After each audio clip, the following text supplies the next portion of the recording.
The future of project management is changing fast. On Projectified with PMI, we'll help you stay ahead of the trends as we talk about what that means for the industry and for everyone involved. I'm Stephen W. May for Projectified with PMI. For an easy way to stay up to date on Projectified with PMI, go to iTunes, Stitcher, Google Play Music, and pmi.org/podcast. In this episode, we discuss team leadership with speaker, author, and executive coach Andy Kaufman. Andy outlines what makes a team.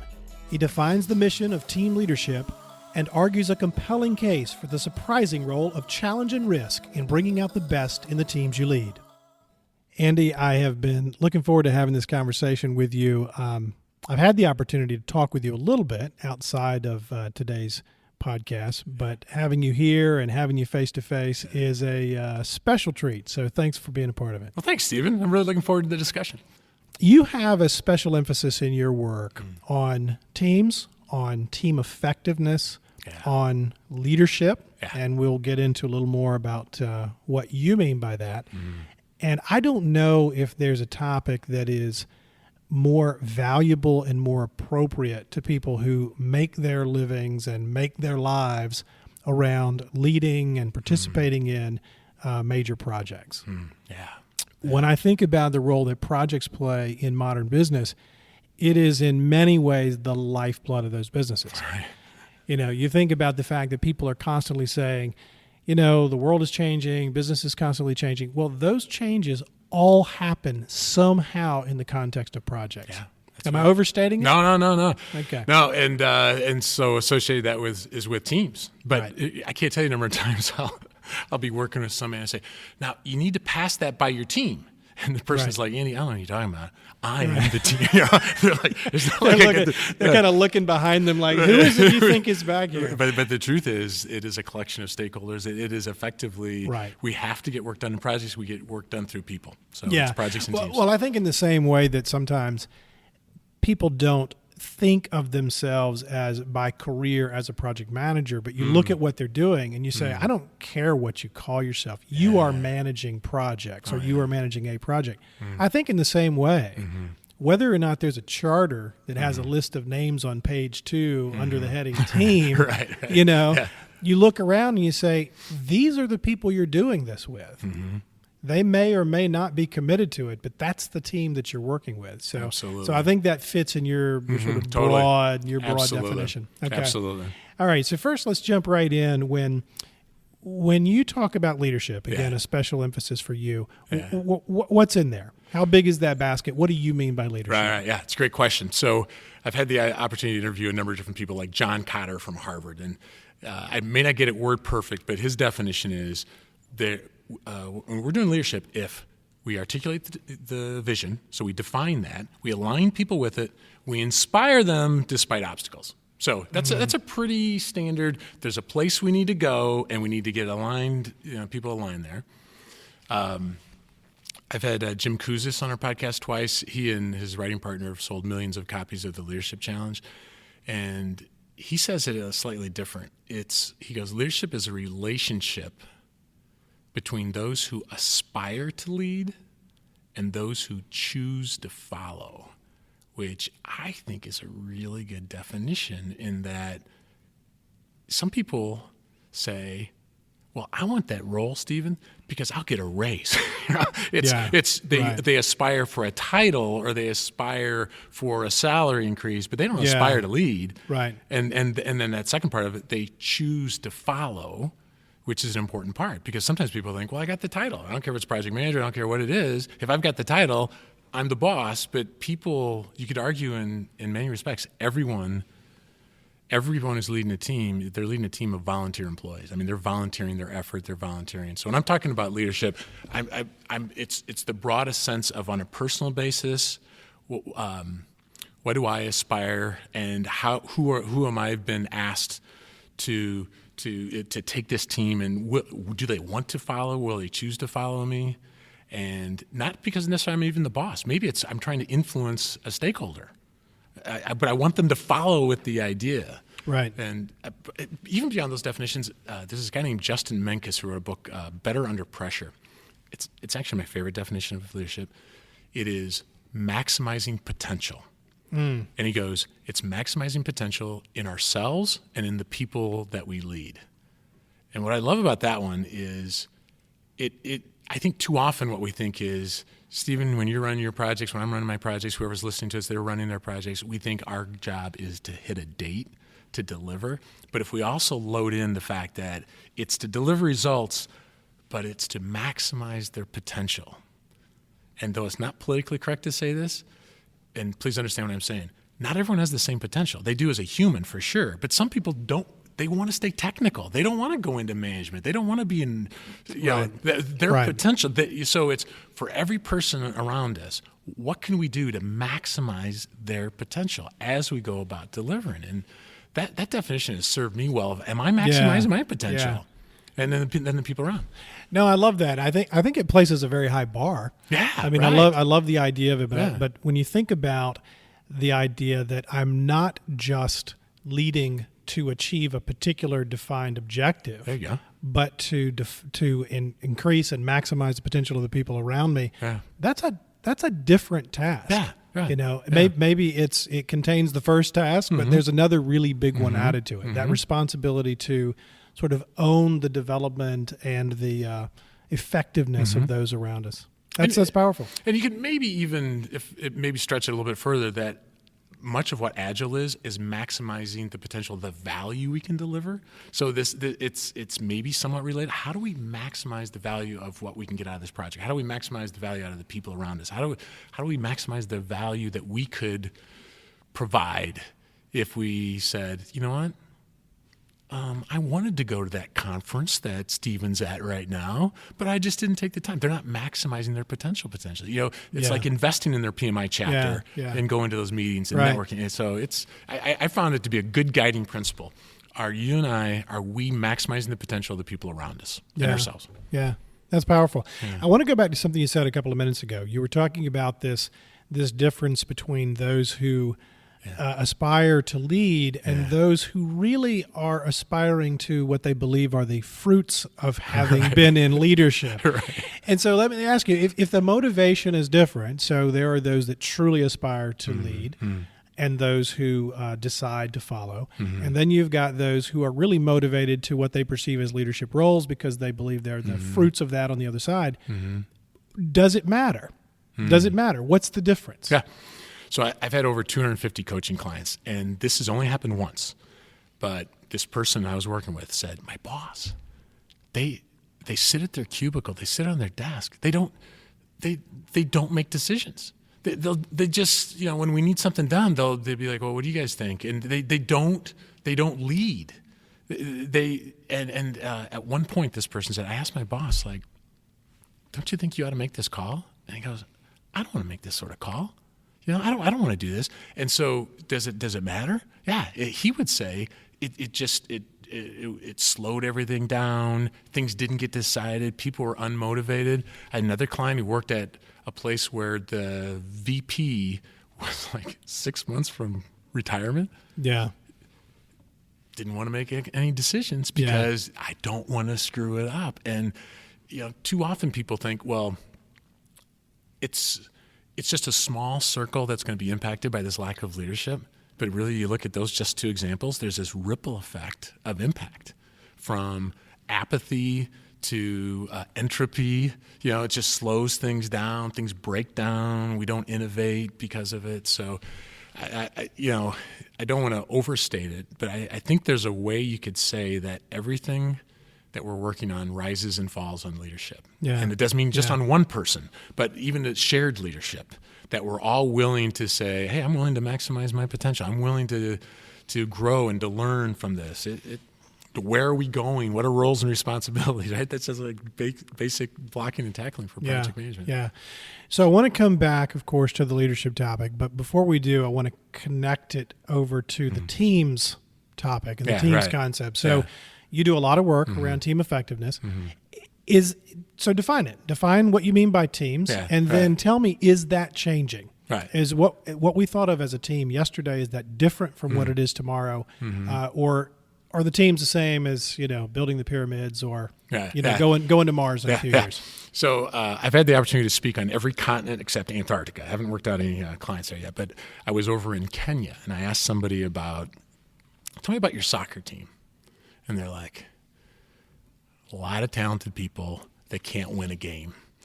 And that's a picture for the fact that a team is not just a collection of individuals. Because you might even have strong individuals, but there's something about, it's more than just a group of individuals, even if there's talent there. There's something about that team on mission together. Okay, and so I'm sure there are quite more brilliant academic definitions of it, but the thing I'm looking for is we're a team, even if we're not in the org chart a team, if we are the collection of individuals, but we are on mission. And we are working together towards that same goal. How do you identify it? So you show up at a place, you're going to have the opportunity to do some work with leaders or a key leader with his or her team. What is the earmark you look for to tell you whether or not that team is on mission? Yeah. So Patrick Lencioni's got a really good model. I mean, there's plenty of models, so it's as good as any. And at the base of his team model is trust. Okay, so I'm not going to say this happens on a regular basis, but just often enough where I'll tell you, Stephen, you walk in and it's like a fog. People, you can just tell that there's a finger pointing culture and people are, looking around their shoulder and it seems like they're always covering their backside. And so trust at the basis of, Lencioni says, are people willing to be vulnerable with each other? Right. And so you can tell that in a meeting. Is everything like green, everything green, yeah, everything's fine, on schedule? Right. Or is there can somebody say, what, like at a daily stand-up, can they go, I'm struggling with this, and I was struggling with that yesterday, I need some help. That's a pretty good sign for a team. Yeah. He puts conflict right on top of that. Is there artificial harmony? So a way that I measure that one is when a subject comes up, does everyone look at the boss first to see how to answer? If the boss says something, are people willing to be a bit of a devil's advocate, so to speak? Would they go, well, Stephen, I don't know if I agree with you on that. Or what about this? The academics call it cognitive conflict versus affective. Cognitive is it's conflict, but it's trying to move the subject forward. It's trying to get to a better solution. And one of the things I work with teams on this one, Stephen, is if they don't have cognitive conflict, that's not a good sign. Right. That's not a good sign. Maybe it's a sign they don't care. So that's one of the little things I'm taking a pulse on the team of, is it safe to bring up contrarian opinions, or do you kind of get that look of like, dude, you're not really a team player here. That happens with risk sometimes. Yeah. So there's conflict, there's commitment, feigned buy-in. So I'll look for that. Do people just go, yeah, I can hit that on Friday, Stephen.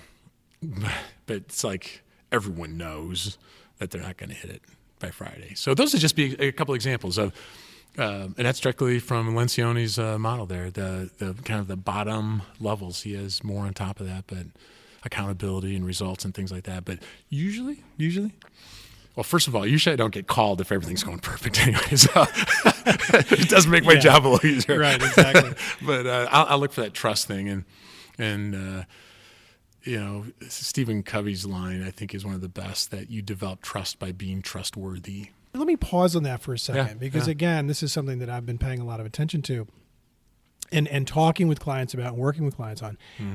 Where is this coming from? Where is this trust issue coming from? Because I think it really is. I don't think it's just because you and I go to places where disruptive things are happening. I think there's an issue. Sure. Where's it coming from? Yeah. So let me just give it to you in a story. There's a guy named Keith Murnion who wrote a book called Do Nothing is the title of it. And his point is not that you do nothing. Are they taking applications? Right, exactly. Yeah, right, exactly. That's the joke, right? But he goes, the higher you get up in an organization, it should be perceived you're doing nothing. Now, once again, people are like, I know executives like that. But he goes, it's not that they're doing nothing. They're doing nothing in the day-to-day of today. They're looking further down the road. It's the premise of his book. Leaders need to look further down the road. One of the messages in the book is you and I need to trust people more than they've earned. And so I'll bring that up in like a keynote workshop and I'll say, all right, anybody have trust issues here? Anybody struggle with the fact that he says we're supposed to trust people more than they've earned? And everyone's like, yeah. And I'll say, why? And the pattern is that people say this. They go, well, my name's on it, Stephen. And if they drop the ball and my name's on it, I get burned. And you don't have to work too long before that's going to happen. And so as soon as someone drops the ball and my name is on it and I look bad and I take the hit for it. And so I think there are a lot of people, most organizations are pretty lean, and I'm not talking philosophy, I'm just talking just like staffing. And just sort of skeleton crew right, staffing. Exactly, yeah. And so it's listen, if I trust people more than they've earned, in fact, his Murnion's point, I think, would be you have to, because we're so skeleton. You have to trust people more than they've earned, or you won't ever go home at night, or you'll just be stressed out. And so you have, and to be fair to Murnion, if someone's earned a 2, they don't say give the person a 10, but if they're a 2, give them a 4. And so that's sometimes the way we'll try to talk about it of, can you trust them a little bit more? But I think a lot of times people feel like, you know what, there are too many bullseyes to go around, and I don't want that bullseye on me. Yeah. And if I trust somebody else, I'm going to look bad, and I'll take the hit. Yeah. And I'm not willing to do it. Yeah. I served a client, a large, old company, about 100 years old, large, wealthy company. A lot of history. And, a lot of history. And you started realizing fairly soon that there were so many signs of that lack of trust that could kind of go down the checklist that you offered earlier. And it was interesting. One of the earmarks that began to emerge is that if you provided any kind of message that was tough to hear, tough for a senior person, senior executive to hear, the tendency was to respond with a kind of offense. Like, you have offended me. They may not use those terms, but it was that you have offended me.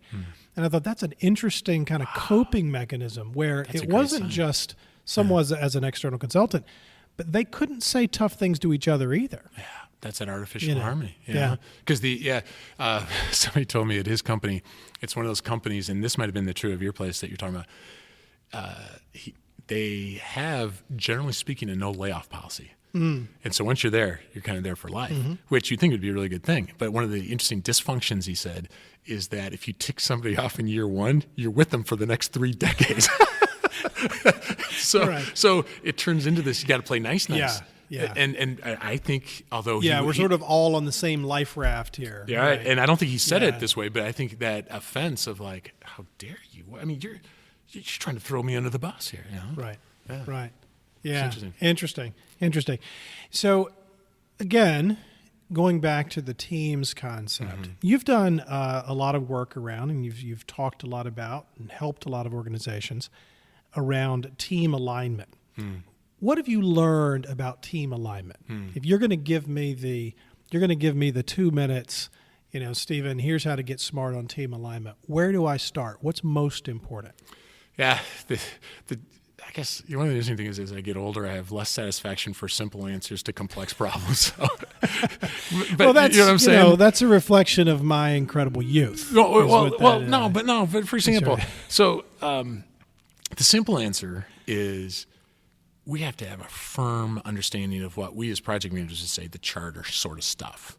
What's the business case for? It's the equivalent of we're taking that hill and the why. If people don't know the why, I had the opportunity to interview Robert Cialdini, the foremost researcher and writer on influence, and he's like, the word because is the most influential word in the English language. If people don't know the because, if they don't know the why are we doing this, it's difficult to kind of get alignment.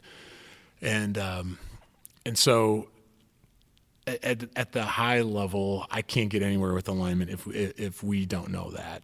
But the more complex answer is how culture just factors. I know the work you've done, you could get a whole episode on just how culture affects things like this. But to get a team to be aligned without understanding the culture, I had the opportunity to interview Ed Schein, the MIT fellow who coined the term corporate culture. And after I interviewed him, within less than a month, I was at a client, and the COO goes, Andy, I want you to help us change the culture here. So I call Ed. I'm like, hey, so Ed, a company wants me to help change the culture. What do I do? And Ed must be in his 90s now. It was like talking to Yoda. I mean, it's unbelievable. Right. And Ed goes, run.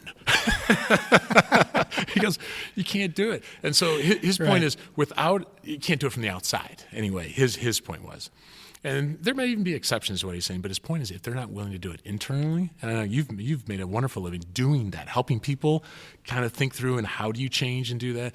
But his point is that alignment without understanding the culture of the organization and the history and the backstory and the attitudes and behaviors, that it's much more difficult. So I like to say that I never knew more about having kids than before. I never knew more about child raising than before I had kids, right?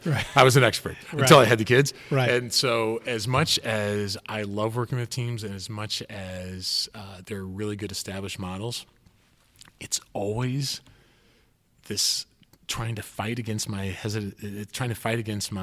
jumping to conclusions about what it takes for this team to get aligned, that I really have to understand the culture around it. I need to understand the backstory, the history, the sponsorship, the competing priorities, and all the other stuff. So let's apply all of this thinking to something that we know is a huge topic in project management, and not only for project management professionals, but for people that recognize projects are an integral part of moving their businesses forward, which is the application of agile approaches, agile methods, agile techniques, agile mindsets. Yeah. One of the things that we hear about are self-directed, self-led, self-organizing teams. Where does leadership fit into this emerging model? So one of the many things I love about the Agile movement is an aversion to dogma. So I would say that it's going to depend on the culture of that organization. So the more bureaucratic organizations I work with, to say that it's a self-organizing team or a self-managed or self-led team, they would just be like, that makes for great copies, sell lots of books, but there's no way that's going to work here. It just, culturally, there's no way. Something I learned from that discussion with Ed Schein was a formula for culture. A plus B equals C. Attitudes plus behavior equals culture. A plus B equals C. And so if I take that, what are the attitudes about leadership? Too many people think leadership is a role or a title, so then we have to kind of say, all right, well, let's not call it self-led teams, self-organizing or helping people see their role. But the attitudes and the behaviors, too many of the bigger organizations, their attitudes and behaviors about this is it's all title, it's all hierarchy, it's all where you are in the org chart. So I think this is it's aspirational and it's good. If you can get a team, and I've had a couple over the years that I would say truly were self-led, where even though I was in a position as a supervisory sort of role, I didn't have to say, you need to work late tonight, Stephen. I didn't have to say, get this, hit this date. They were just so bought in. And I'm telling you, to be on a team like that is a whole different way of working. I mean, so much more can be done. But that's not how most organizations have hired. It's not how it's not how HR groups think. They think of career ladders, and it's gonna take a while to make that shift. So aspirational, which doesn't mean it's impossible, because it is happening. It's just not as much as I think we'd like to think. But to move that direction, I think is a good idea. And the thing about, when it comes to motivation theory, research on this is pretty clear. You can't motivate someone into being, you can't force someone into being motivated, right? You can't say, we are now self-organizing and we will all be motivated and we will all, you can't force it. You have to set the conditions under which people are willing to do it. And so regardless of what our role is, what can I do to set the conditions in which people will be motivated? And often I find that's some version of clarity. Why are we doing this? Where are we going? Why are you on the team? What's our version of these processes? And so I would say there is so much good in the Agile movement that people shouldn't have to feel like our teams have to be perfect there right away. But if we can move towards maximizing their potential of saying, listen, I know you think yourself as a QA person, but the truth is, because if you've tested so many bad user interfaces, you can help us with user interface design. You don't have to sit in just the straitjacket of a particular role and move them towards kind of a broader ability to deliver value. quite frankly, I mean, like I work with organizations as big as the UN and as small as, small manufacturing firms. And if I went to a team at the UN and said, you need to be a self-organizing team, they'd be like, that's not in our employee manual. I mean, that is not part of our attitude or behavior. Yeah. That's just not it. Yeah. So what's the theory? If we say it's aspirational, so we don't have a lot of really strong functioning models to look at, is the theory that somehow leadership is no longer needed, or is the theory that leadership as a function gets dispersed across a dozen different people, or what happens to the leadership in the aspirational Absolutely. model? So I know some of our agile listeners are just itching right now. They're like, we do have a self-organizing team. We have it. So I want to be clear. It does happen. It does happen. But I will say, because just the organizations I intersect with across continents, that's not the model yet. It's moving that way. But there was a book called Extraordinary Groups, I think is the name of it. And this is what they said. Extraordinary groups, one of their things, they had a bunch of different aspects of extraordinary groups, but one of them, this is how they said it, Stephen, they said shared leadership. So it wasn't necessarily what we would say in project management is strong sponsorship. It wasn't that, because that kind of implies hierarchy, but it was shared leadership. And I think Justin Menkes's maximizing potential model could be there. Of as a team, are we as a team maximizing our potential? Like could our velocity be increased? That might be an example. We can maximize that. Are we carrying the load appropriately? And you have to be willing to have a team of people that are willing to look at it and go, you know what? I think we can do better. I don't remember who it was, Stephen, but it was a very depressing. I think it was a weird title. The book was something like "Why Contented Cows Give Better Milk" or something like that. It was about employee engagement. The guy's from Wisconsin, something like that. Right. But he talked about employee engagement, and it was the number of people he had in it. I don't remember the number, so I won't say it. That were doing just enough work in organizations to not get fired was scary high. And so that's not going to cut it for these self-organizing teams. And so this has implications on who we hire, expectations set when we onboard people, how we model it, how we reward people. So it's when I say aspirational, I don't mean impossible. What I'm saying is it's aspirational in that let's set the bar there, but let's not assume it's just going to happen. What can we do to set the conditions in which? And probably the single biggest thing I've seen in the research on this is some tie to meaning. There's some tie to people see that it's bigger than just, like at one financial services company, a guy said, meaning in my job, all we do is make rich people richer. He goes, I don't see any meaning in that. But we talked about, well, you make other people in your company's job easier. And how do you do that? And so something about this is the why. And Adam Grant, I've had him twice on the podcast, and he said, how do you say it? If you can get somebody who benefits from the team's work, but they don't typically get a line of sight to that person.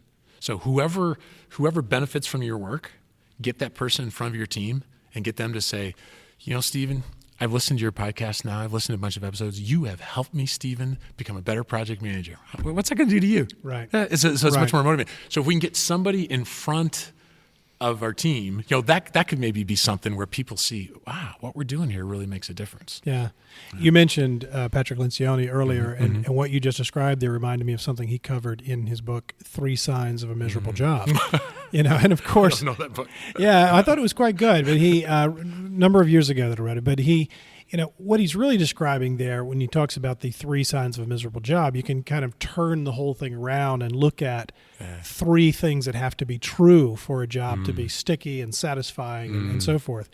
And one of those things, and I'm sure I won't say it exactly as he did, but one of those things is that you must know every day to whom your job makes a difference or whose life you make work through the work that you do. Yeah. So whether you're an executive assistant that makes that CEO's life work or whether yours happens to be an end consumer, whose life you make work. Right. That's part of what you have to understand. And I hear that reflected in what you're describing. That's even more powerful than just saying know who your customer is. The way you said it was so much even more practical. Yeah. Well, there you go, Patrick Lencioni. There you go.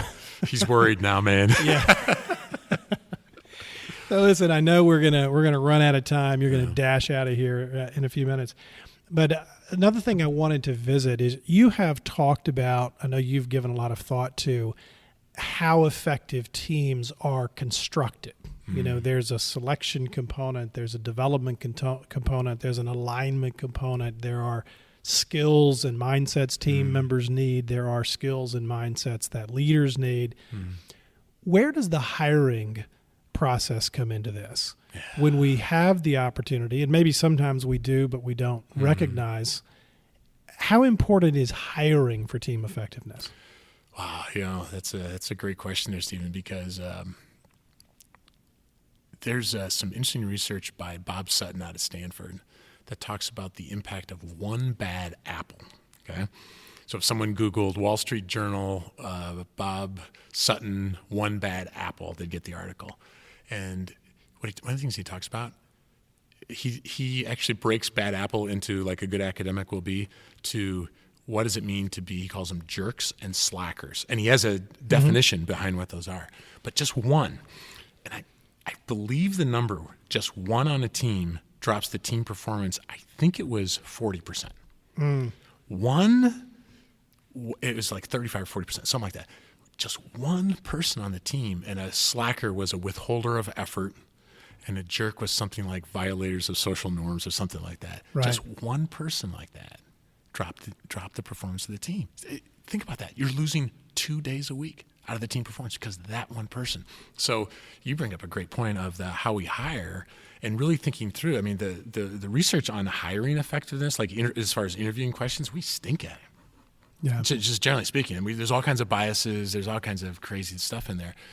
But so organizations are trying to mitigate that in interesting different ways. But hiring, and then one of the things he says in that article is the importance of the second decision, which is if for some reason, best of intentions, we hired somebody that's just not working out, or they're that problem person on the team, the second decision, what do we do there?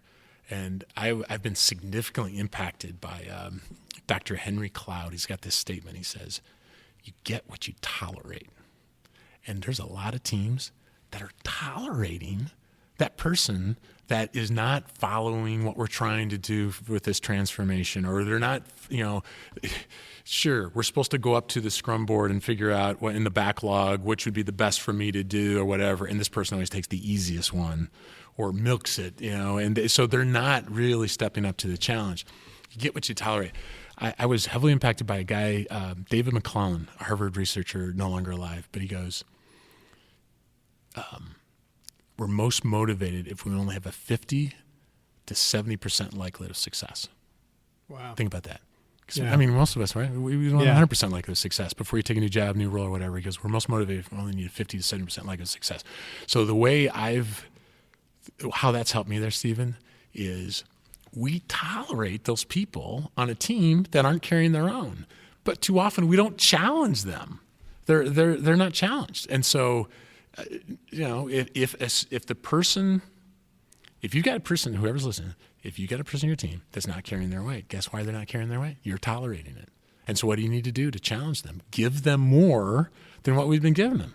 Because what we do is we end up taking advantage of the people that are like the nice people, because they'll just take it and they'll get overwhelmed. So I don't know. There's a lot to chew on with that 50 to 70% likelihood of success thing. Yeah. Because that goes for us, not just other people. Am I standing around on the margins because I don't have 100% likelihood of success? Am I been holding back on going off and getting a PMI ACP because, well, what if I don't pass it? The PMP was hard enough or whatever.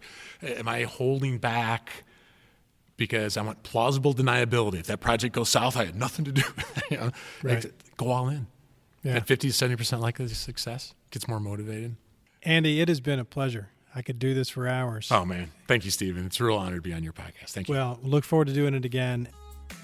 For an easy way to stay up to date on Projectified with PMI, go to iTunes, Stitcher, Google Play Music, and pmi.org/podcast.